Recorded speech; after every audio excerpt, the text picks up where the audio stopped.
ஒரு எழுத்தாளராக, சமூகத்தில் புரட்சி ஏற்படுத்தக்கூடிய எழுத்தாளராக, விழிப்புணர்ச்சியை ஏற்படுத்தக்கூடிய பேச்சாளராக, அழகு நயம் ததும்புகின்ற கவிதைகளை எழுதுகிற கவிஞராக, வசனகர்த்தாவாக, அதே நேரத்தில் ஒரு பெரும் போராளியாக, அதுதான் கலைஞருடைய நிரந்தர அடையாளம் என்பது அவர் கடைசி வரை போராளியாக இருந்தார் என்பதுதான். என்னுடைய மனங்கவர்ந்தது அதனால்தான். நான் கல்லூரி படிக்கிற நாட்களில் பள்ளியிலிருந்து கழகத்தின் மீது பற்று உண்டு. என் தாய் கற்றுக் கொடுத்ததனால் வந்த கழகத்தின் பற்று அது.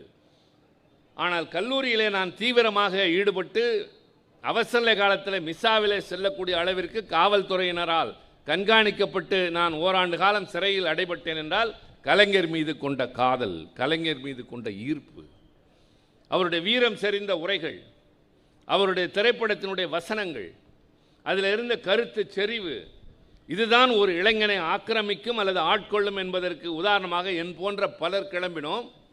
இதையெல்லாம் விட மிகப்பெரிய சிறப்பு, அப்படி ஆர்வத்தோடு வந்த எங்களை அரவணைத்தார் கலைஞர். அதுதான் தாய்மை பண்பு. அண்ணாவிடமிருந்து அவரிடம் வந்த குணங்களில் ஒன்று அந்த அரவணைக்கின்ற தன்மை. எதிரே இருக்கிற மற்றவர்களுக்கும் எல்லோருக்கும் பொதுமக்களுக்கும் சேர்த்து சொல்வேன், எல்லா கட்சியிலும் ஊழியர்கள் கூட்டம் என்று சொல்வார்கள், தலைவர்கள் தொண்டர்கள் என்பார்கள். ஆனால் திமுகவில் மட்டும்தான் அண்ணன் தம்பி என்று நாங்கள் அழைப்போம், செயல் வீரர்கள் கூட்டம் என்று அழைப்போம். யாரையும் தாழ்த்தி எங்களுக்கு பழக்கம் இல்லை. அப்படி ஒரு பாசத்தை அண்ணா வளர்த்தார்.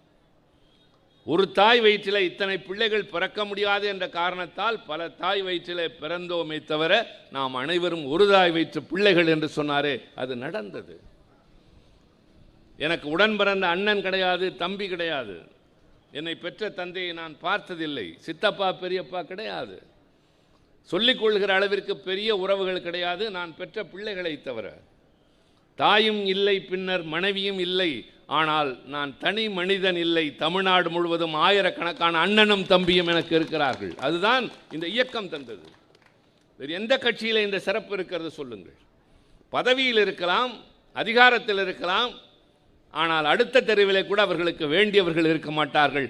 எனக்கு தமிழ்நாடு முழுவதும் இல்லை, உலகமெங்கும் தமிழ் பேசுகிறவர்கள் இடத்துல எல்லாம் அண்ணன் தம்பிகள் இருக்கிறார். இதுதான் இந்த இயக்கம். அதை அண்ணா உருவாக்கி கட்டி காத்தார் கலைஞர். 5 தடவை முதலமைச்சர் என்றீர்கள். 50 ஆண்டு காலம் இந்த கட்சியின் தலைவர். சாத்தியமே இல்லை, யாராலும் முடியாது. 50 ஆண்டு காலம் போராட்ட காலங்களில் வழிநடத்தி இருக்கிறார்.